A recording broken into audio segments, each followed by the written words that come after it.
Our next speaker is Luke Pinkerton with Helix Steel. Luke is the president, chief technology officer, and founder of Helix Steel. He has a BS in engineering physics from Hope College and an MS in structural engineering from the University of Michigan and an MBA from Atlanta's own Georgia Institute of Technology, Georgia Tech. Luke is chair of the Direct Tension Task Group of ASTM Committee C09, a secretary of ACI 380 Structural Plain Concrete, a consulting member of ACI 332 Residential Construction, and an associate member of ACI 544 Fiber Reinforced Concrete, ACI 551 Tilt-Up Panels, and ACI 564 3D Printing. In his work, he has employed alternative flexural strength performance-based design approaches in thousands of structures since 2002. In 2018, he was awarded the Tilt-Up Concrete Association Robert Aiken Award for Innovation for his work in this area. He's committed to providing leadership within the concrete industry, as well as to the advancement of discontinuous reinforcement technology. And with that, I'll turn it over to Luke. All right, thanks, Rick. I appreciate the introduction. I am going to share my presentation here. Let me just make sure that it comes up. And what we're going to do, first of all, thanks, Rick, for inviting me to do this. And this presentation actually was presented at the Atlanta chapter, or a close version of this was presented at the Atlanta chapter that Rick heads up back in the midst of the pandemic about a year ago. And I'm really excited to have the opportunity to talk about this again. I also just wanted to pause and just congratulate Sherry and her presentation. I think, really what gets me excited about what we do here is true innovation. And I think our industry is criticized a lot for just kind of doing what was done in the past and being okay with that. But certainly some of the pressures that are in the market right now are kind of forcing us to look to new ways of doing things. And that's really kind of where I would like to kind of leave the industry at some point, is with ways and approaches that can be used to allow the use of advanced materials and methods in construction. And one of the things that really also is very interesting to me is I was joking with one of our consultants the other day. I've become a little bit of an ACI history buff in that a lot of these ideas for new things they've been out there, but maybe they were before their time, or they were maybe just pushed off in the various committee work. But I'm going to start with this picture of Vienna. And I had the pleasure of being able to spend some time there way back when I was at that first college, Hope College, that Rick mentioned. And it's a beautiful city. And the reason I have it here is it's the place where Fritz Kramrich was born.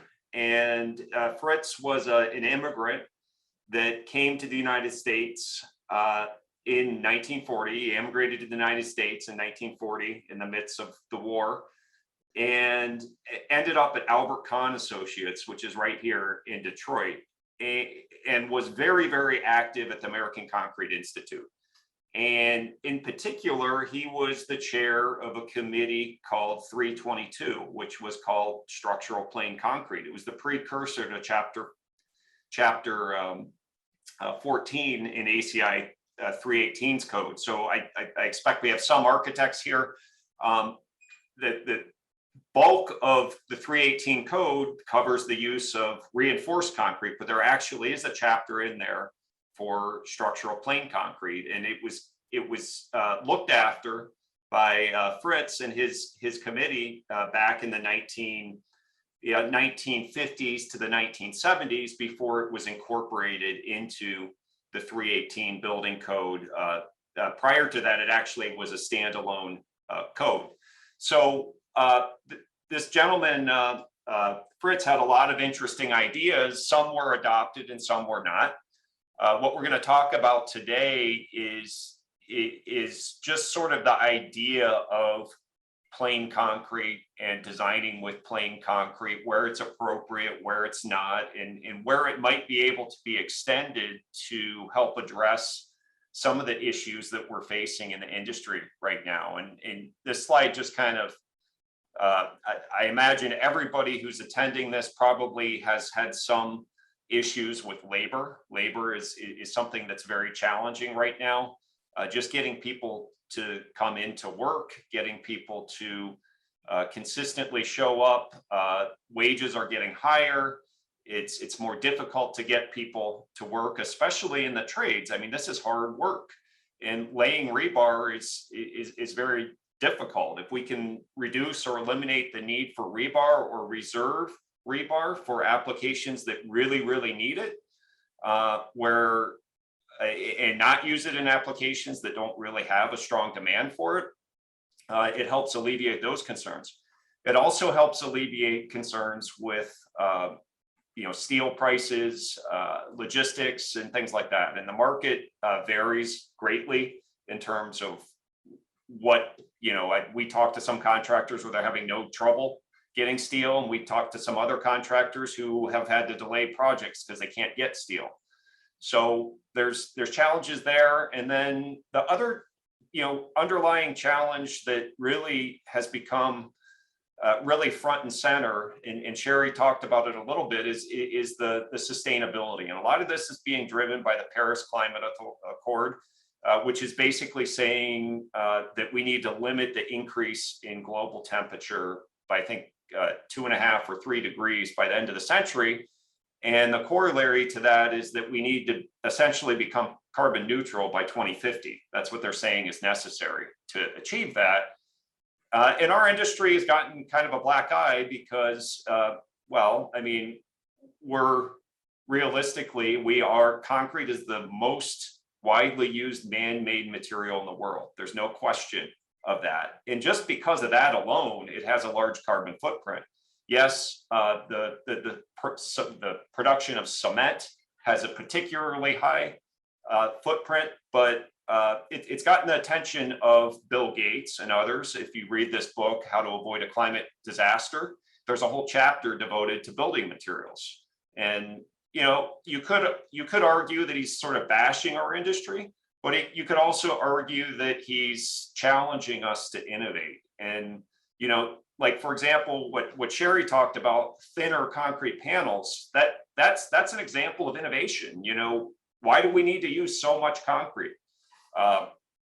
Just because it worked the last time, that answer is really not going to be good enough if we're trying to reach carbon neutrality by 2050. That means we need better materials, we need more efficient designs, and then we have to deal with some of these other things that are going on. So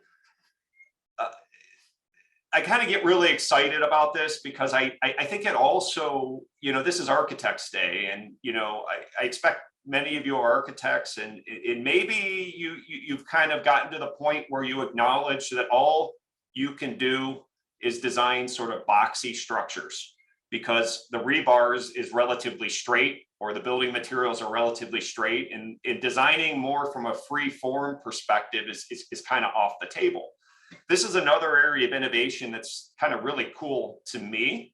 If we can unleash ourselves from the shackles of having to use these traditional ways of reinforcing and create advanced materials that allow us to integrally reinforce a structure, you could do things like this. This is called the Mars Canopy. It was commissioned by Jeff Bezos. It was made using industrial robots and fabric forms. If you scan that QR code, it will go to FormFound's website, and you can watch a video about how this was made. It used our product, which I'll talk about in a minute, along with sort of an off-the-shelf rapid setting concrete mix. And there's no rebar in that structure, yet it was designed to resist California earthquake loading and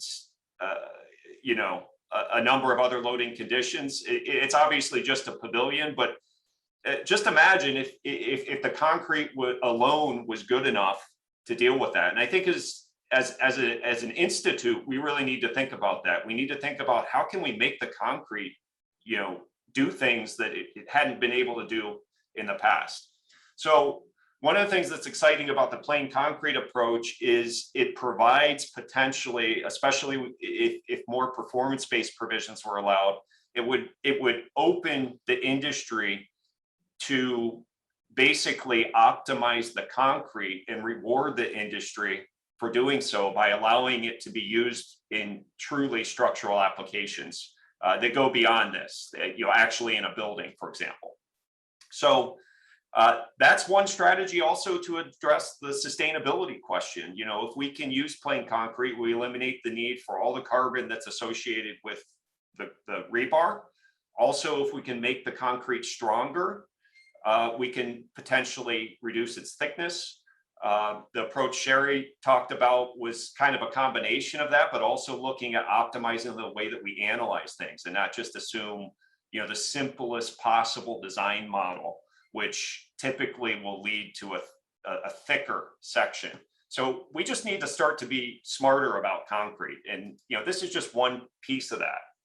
So plain concrete, just to define it, if you look in the ACI concrete terminology, CT, I think the last one came out in 20, this is how it defines it. It says plain concrete is structural concrete with no reinforcement or less reinforcement, than the minimum specified for reinforced concrete in an applicable building code. So it's not necessarily reinforcement that doesn't have anything in it.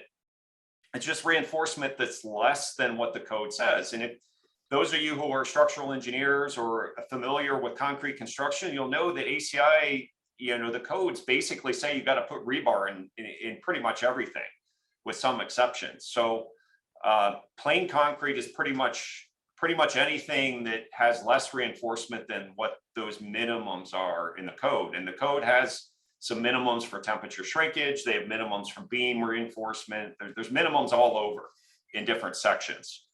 The other thing I'll just point out here is plain masonry. And I'm not going to talk about that a lot, but this is another reason that we need, as the American Concrete Institute, need to look at this. The masonry industry has a very developed, particularly in Canada, very developed ways to look at masonry, plain concrete or plain masonry walls that use more advanced analysis methods that allow them to get more capacity out of masonry walls, which makes it more competitive versus concrete. So applications of plain concrete. Case in point, the Pantheon in Rome has been around, for more than a millennium, over 1,000 years, and is the largest unreinforced solid concrete dome on the planet. But if you can think about it, do you think all these structures that we build out of rebar are going to be around in 1,000 years? The reason this is around 1,000 years later is this thing's all in compression. You think about other structures that are out there, arches are fundamental, and they tend to hold up. You don't have to worry about rebar that's corroding, et cetera, because it's not needed. It's made with plain concrete.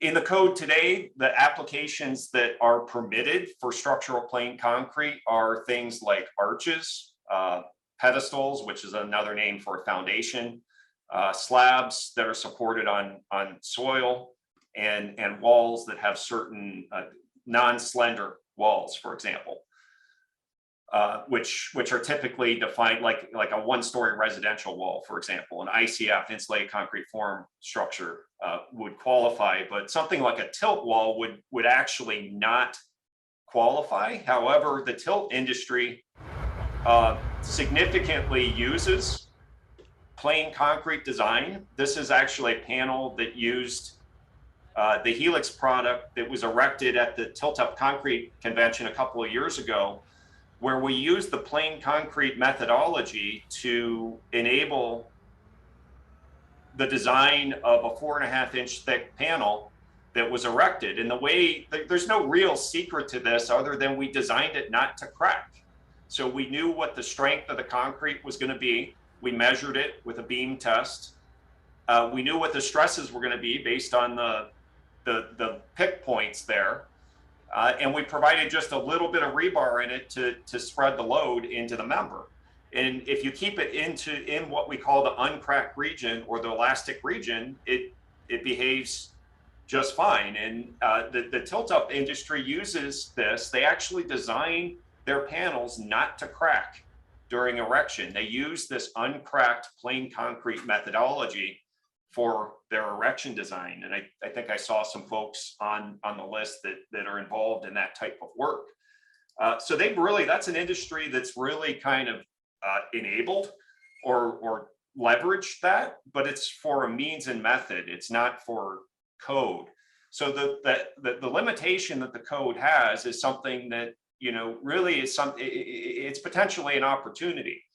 And, you know, just to kind of highlight that, if you look at the actual, in that panel that we tested, or that we did, the actual modulus of rupture of that panel was close to 900 PSI. And modulus of rupture, for those of you who are not familiar, it's when you take a 6x6 beam and you put it into a machine and you break it and bend it.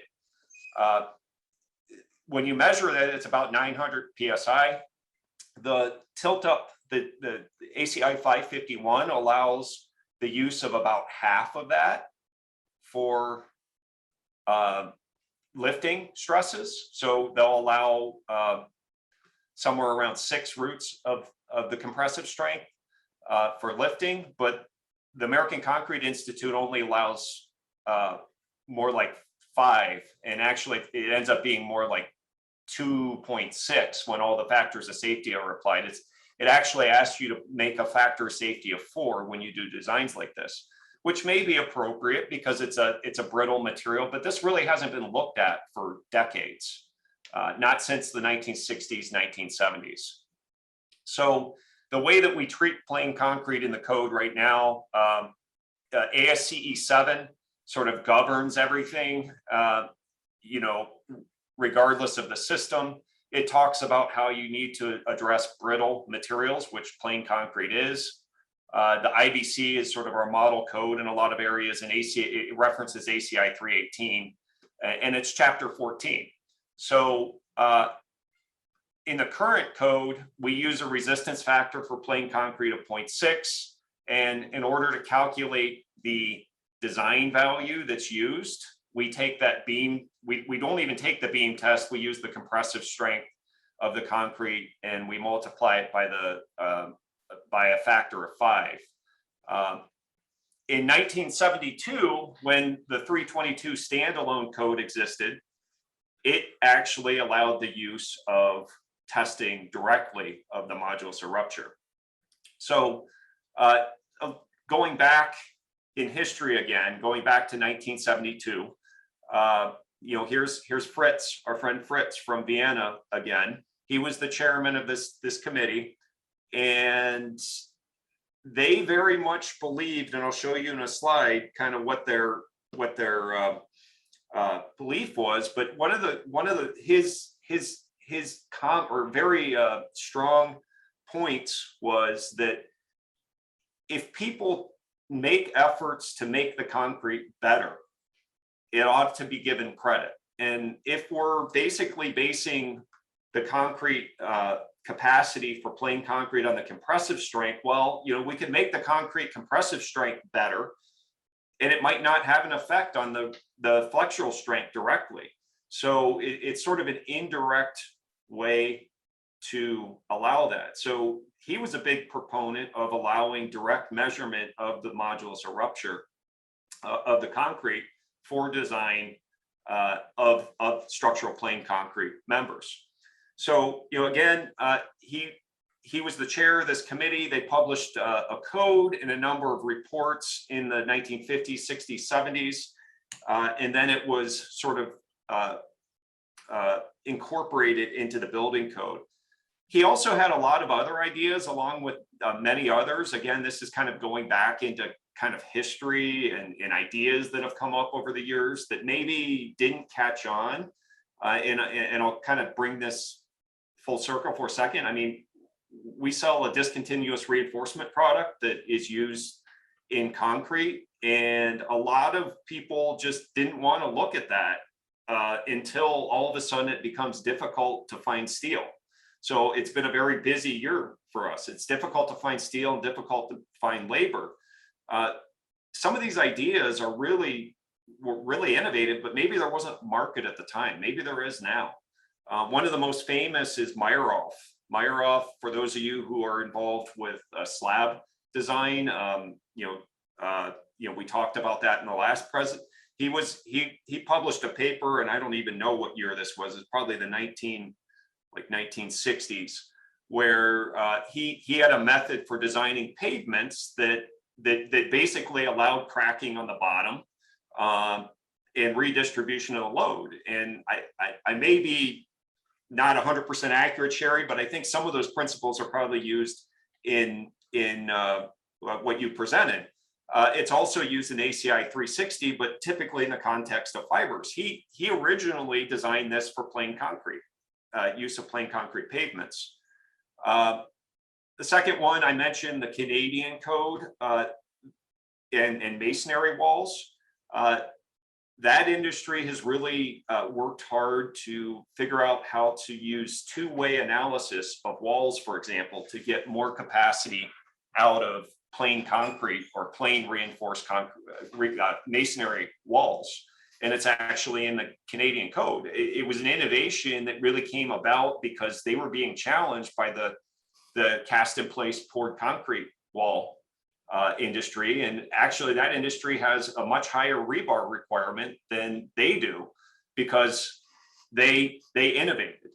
And then, Kramrich also had other ideas back in the 60s of, is there a realm between plain concrete and reinforced concrete that ought to be recognized? So I think there's a lot of, just by kind of going back through the literature, there are a lot of ideas that could potentially be, that maybe weren't timely when they were first introduced, that could be very useful in addressing some of the issues that we have today. If we look at more kind of advanced technologies, so that was a little bit of a look at the past, there's all kinds of stuff out there. And, I've been in, collaborating with Dr. Grassley of the material science group and, just following things in this area as well. And we can talk about things like colloidal silica in a minute, but, just the nanotechnology. So if you go back to that Mars canopy, if we really wanted to make concrete so it didn't need reinforcement, we really need a sort of a quantum leap forward. And it would be, likely new materials, new ways of making things. Some ideas are nanotechnology, there's steel slag aggregate, different fiber reinforced technologies, maybe combinations of different fibers to provide optimal serviceability and ultimate capacity, for example. The use of basalt, and basalt was kind of a big secret that came out of Russia. It certainly is a very interesting material. We're seeing a lot of FRP concepts come out right now. And then colloidal silica has some really interesting properties in terms of its ability to help with curing without the need for spray-on, the integral curing compounds that help reduce the curl, for example, that we were talking, or Sherry was talking about as sort of the Achilles heel of pavements. As well as potentially reduce the amount of cement that's necessary to achieve certain levels of performance. So, as well as sort of things that are mixing tech. I mean, you think about it, when in the 1960s, when Fritz was working on this committee, they didn't have any moisture, like microwave moisture sensing. They didn't have the kind of quality control, the kind of mixing efficiency that we have today. These are some SEM images of the twisted steel micro reinforcement, the Helix product, and its interface with concrete. And there's all kinds of things that can be considered today if there's a market or an incentive to do it. And I think it's an ideal time because of all the pressures that we have right now to really push. We just need to allow it. We need to provide an incentive for industry to do that. And that was one of the reasons behind the genesis of ACI 380. I approached TAC with this concept. It's kind of in, a great support of ACI, but everybody knows there's kind of a glacial approval that has to occur for a lot of things to happen at ACI. I approached ACI in 2017 with a concept of reigniting the ACI Fritz's committee, the 322 committee, and really taking a deep dive into plain structural concrete and how things have changed since the 60s and 70s. And finally, in 2019 or 2020, I'm sorry, we had approval, and in 2020 we had our first meeting. ACI 380, I worked with Jim Beatty, who is the chair, to found that committee. And these are sort of the things that we're looking at. We're looking at materials, we're looking at design approaches, methods, maybe even methods that allow load redistribution, even within plain concrete, like Meyerhoff proposed, performance-based design using modulus or rupture, and then also looking at sort of, if we were going to do this, what the quality control would need to be, which would have to be sort of a regime like we have with submittals for compressive strength. So the committee was formed, and we published a document, which I'll show you in the second slide here, that really, is trying to kind of take this concept, and this, I mentioned it earlier, that Fritz put in the opening statements of their committee's publication. The tensile qualities of concrete are of governing importance to design of plain concrete. Attempts to improve overall quality and safety of material ought to be given credit. And you can see back in those days, it allowed you to take FR as the flexural strength. You could use FR, or you could use the compressive strength.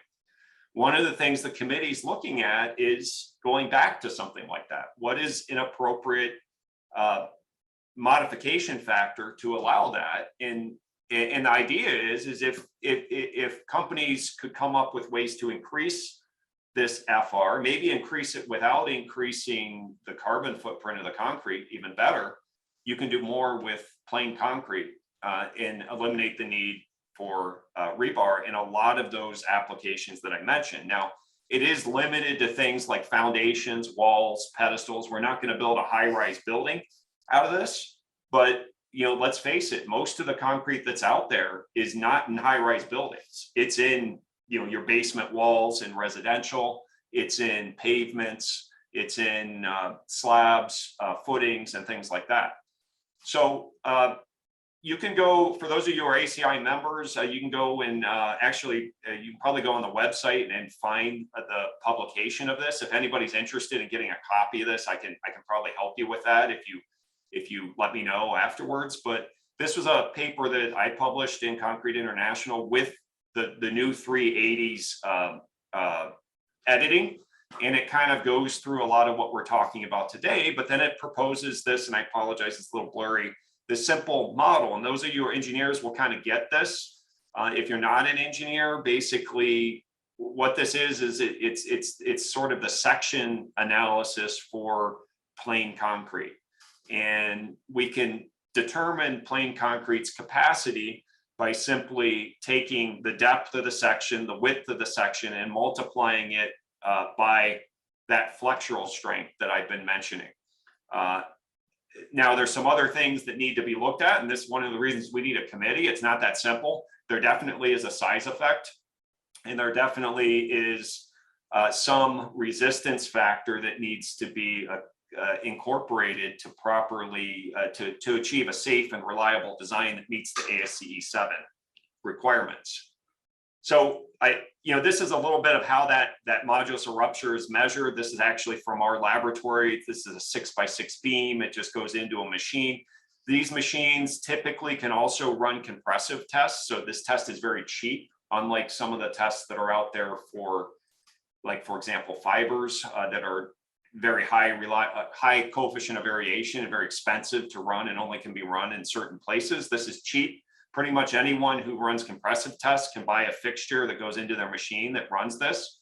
A lot of ready mixers already run it because this is often used in pavement design.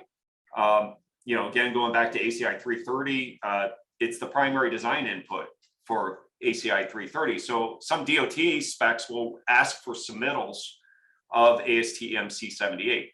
Also, ASTM C78 has been extensively reviewed. It actually has been shown recently to have very low COVID coefficients of variation on a multi-laboratory sense. It's in the neighborhood of 6-7%, which is very, very good, and actually arguably is better than compressive strength. So that's something that's relatively new. Our committee is going to have a speaker at a mini session, Jeressa Tanasi, probably in Atlanta, who's going to be talking about the interlaboratory study they did on that. So just to give one example of a product that can be used to help with that modulus of rupture is this twisted steel reinforcement product that our company manufactures in Michigan.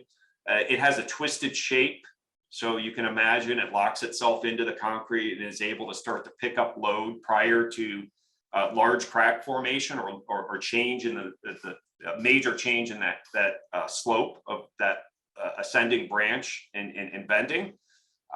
It's made of very high tensile steel. It's coated to protect it from corrosion. So it kind of works on a principle of being a little bit more proactive. Rebar typically, for example, doesn't do a whole lot until the concrete's actually cracked and a little bit of slippage has occurred. And that's common in many other forms of reinforcement, including most fiber as well. You know, there really isn't much granted to increasing the modulus of rupture of the concrete. So this is some data.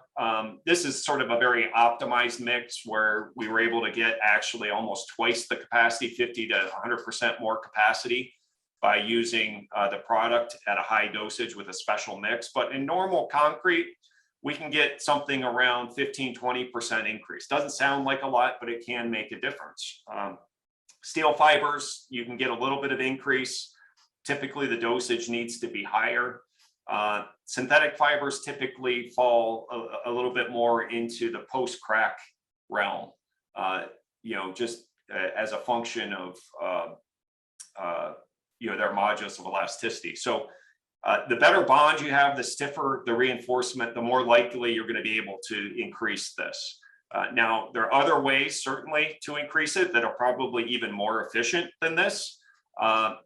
Increasing the cement content, you know, optimizing the aggregates, the types of aggregates. There are all kinds of things that you can do to increase that strength.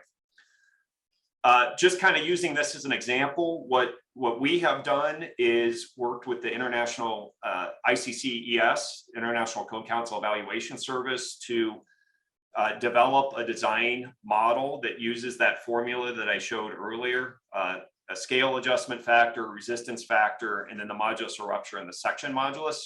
And then there's a simple table in the ICC report that allows you to design using these factors.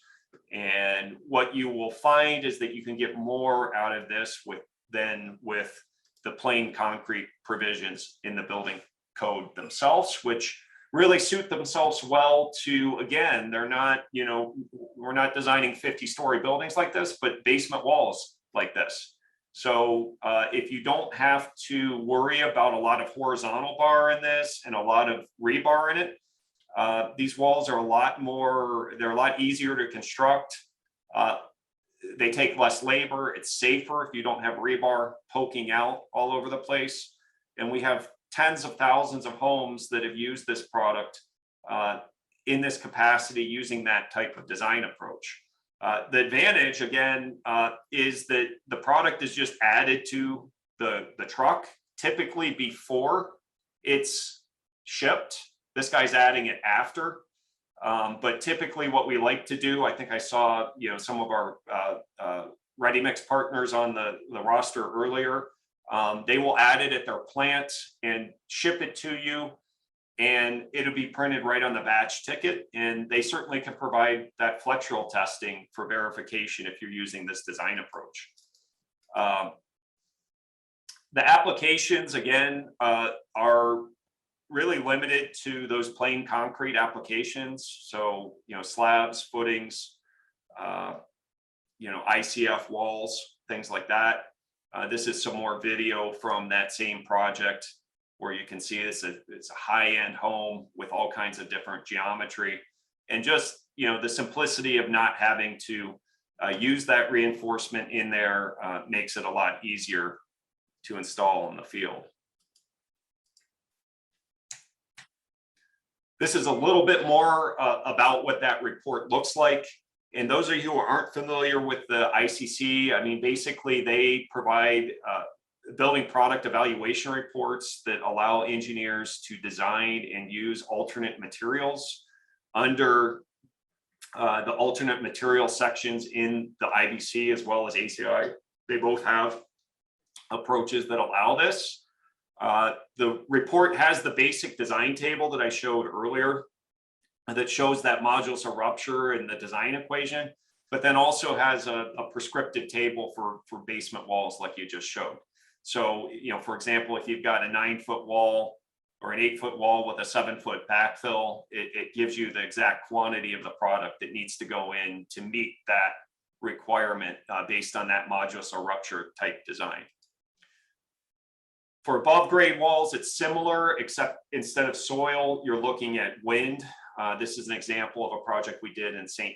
Martin, where it was actually impacted by Hurricane Irma and performed very, very well. It was one of the only structures that sustained virtually no damage after that, because in essence it's concrete. Certainly the Helix, the product helps, but you can really develop really nice forms with ICF. Again, it is somewhat boxy, but you wouldn't necessarily think that this building is made out of concrete just by looking at it. We also do a lot of work with Habitat. Let me turn this down. Habitat works a lot with the National Ready Mix Concrete Association, and they are doing more with ICF. And one of the things that they struggle with is just volunteers that don't have a lot of experience. So if you have a volunteer that doesn't really know how to put up stick frame buildings, but they can help with just making sure that the forms are put up properly and assist with the contractors putting the concrete in place. They don't have to deal with rebar and things like that. It helps a lot. And then you end up with a structure that's more resilient, which is something that we also need to think about given some of the concerns that are out there with climate change and things like that. One of the projects we did for Habitat, this is not the one, this one's in Colorado. Another one of the projects that we did was in Paradise, California, to replace some of the homes that burnt down in the wildfires there. So obviously concrete's a great solution because it doesn't burn. And it's also much more resilient to hurricane force winds like we saw in the prior slide. So that's a little bit about above grade walls and below grade walls. The other major application of plain concrete is in footings. And a lot of applications, like this is actually a school bus garage in Ohio. And this is not like a big industrial building. It has these pad footings, and then it has a strip footing that goes around the outside. There's going to be a metal building that goes on this. What we're able to do in these instances is eliminate the need for, in essence, what ACI says is the minimum structural reinforcement in these footings by using this modulus of rupture type design approach. And it eliminates the need to put these rebar cages. And actually this contractor forgot to cancel his rebar order. So it all came here. He normally would have had to put 2 of these things in and 2 of these mats and 2 cages or 2 ties in each one of these things. So, this guy actually has a concrete forming business. So these are nicely formed, but this contractor over here just literally digs and pours with the footing. And that's a tremendous time saver, tremendous labor saver.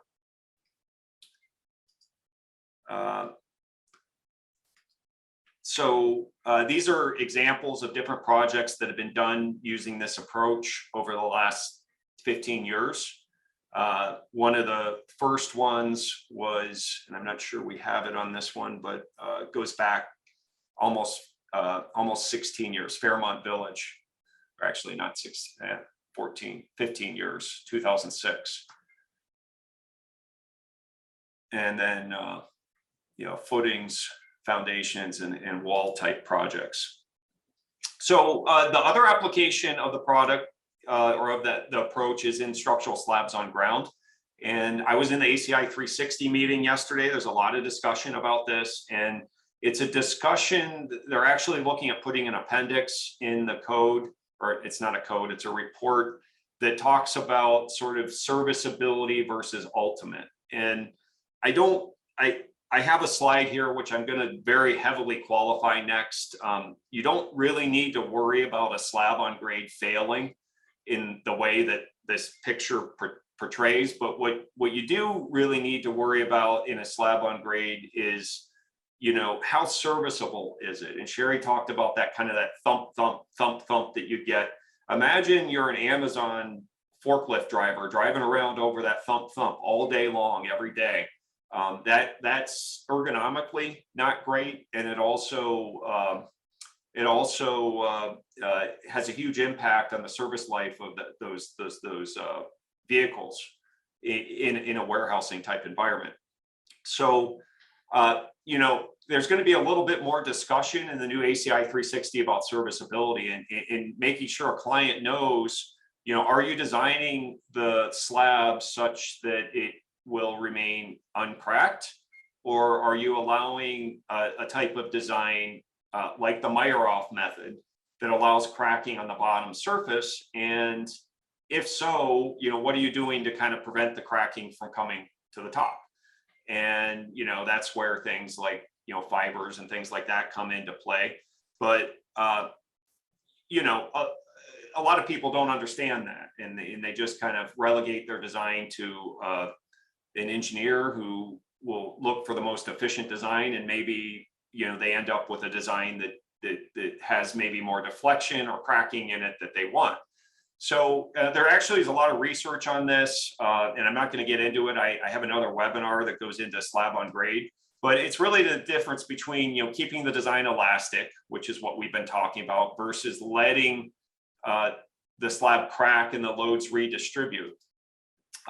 So a lot of the design that's out there, it does allow that bottom crack to form, and if the concrete isn't strong enough, the top of the crack slab could form, and if the deflection gets great enough, you could see something like that. Now, again, that's a little bit extreme, but what we try to do with the product is we will use that ultimate capacity, that Meyerhoff type approach, to calculate what we call the ultimate capacity, but we'll try to keep the slab in what's called the service, in the uncracked condition.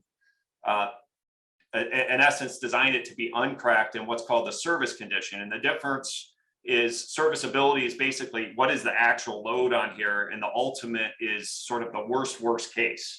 And again, our argument is really that the worst case for a warehouse operator really isn't this. This doesn't really happen.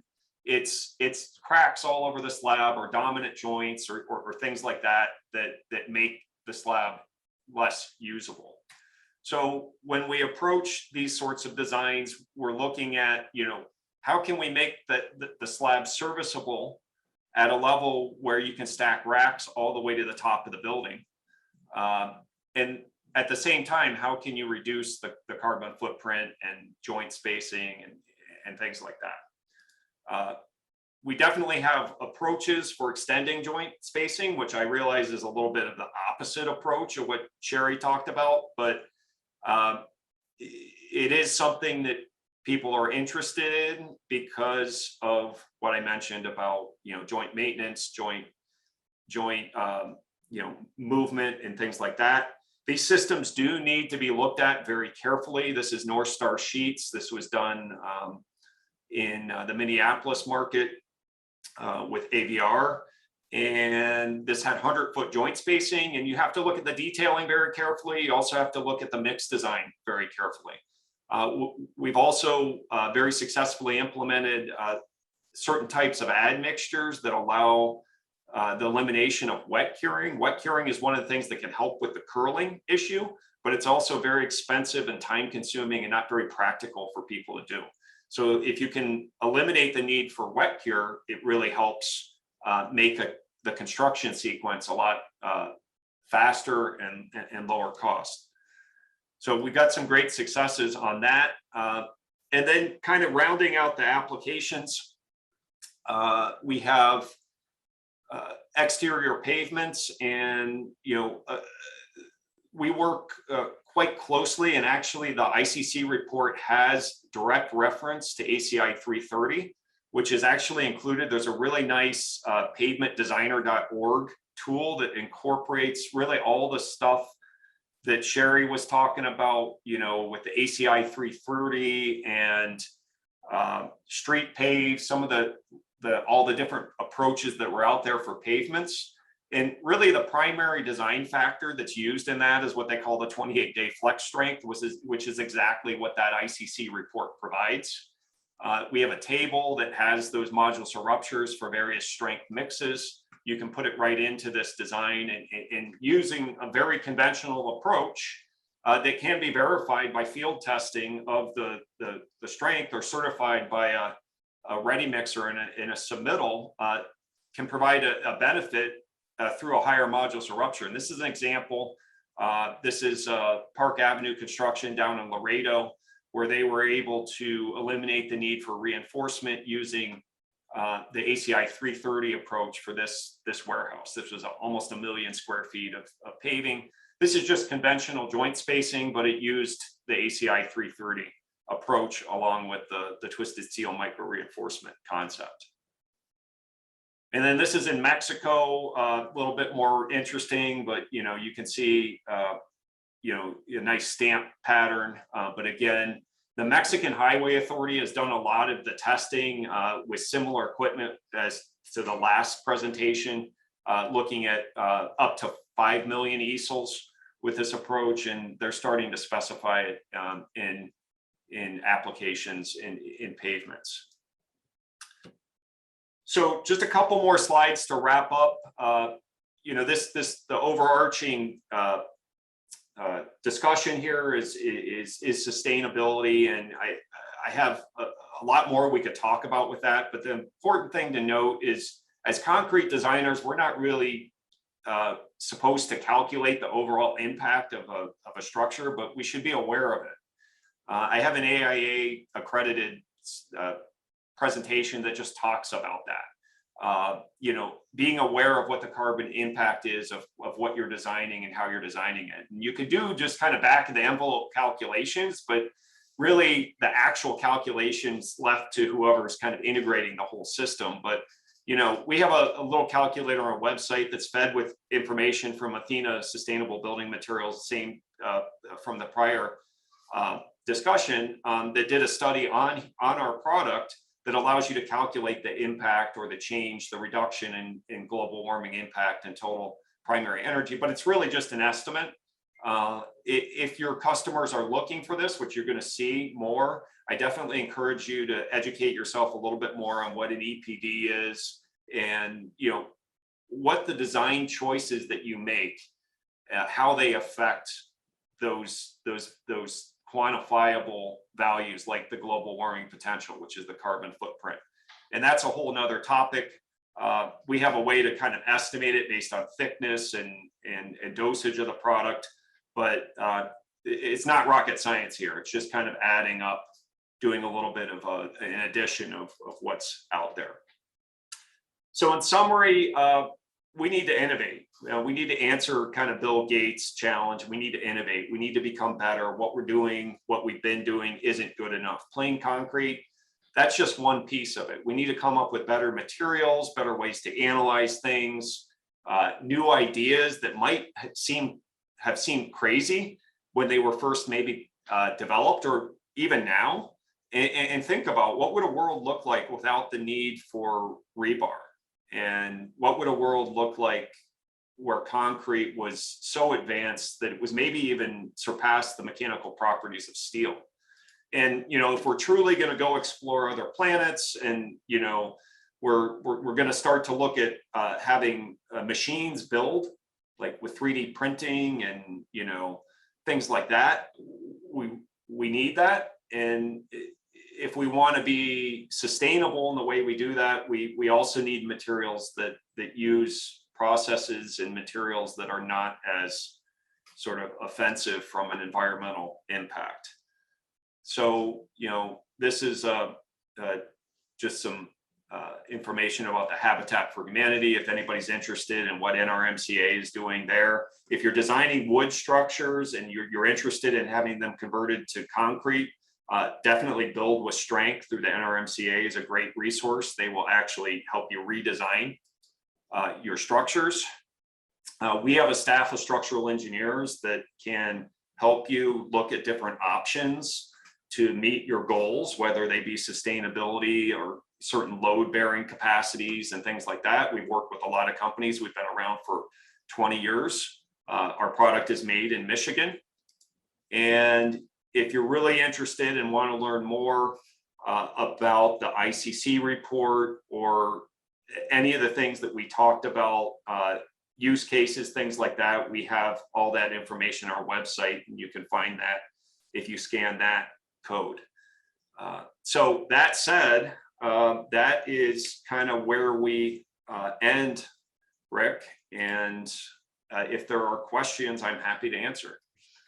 So with that, I don't believe we have any questions. So I will show you guys the third PDH code. Again, thanking Sherry O'Sullivan with Florida Fiber and Luke Pinkerton with Helix Steel for their fantastic presentations. And again, I'm Rick Galloway with Martin Concrete and currently the Vice President of the Georgia ACI chapter. And happy to be a part of this, and hope everyone enjoyed it. And we'll see you at the lunch and learn momentarily.